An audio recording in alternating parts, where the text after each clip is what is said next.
When the cleaner notices a problem in the toilet that he cannot fix himself, he's able to use a toilet monitor to notify the technical service personnel.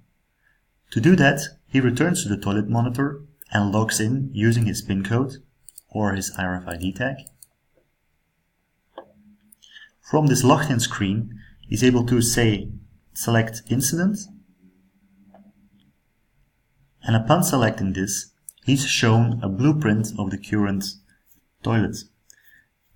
Then he can select which toilet it concerns and the problem that is happening.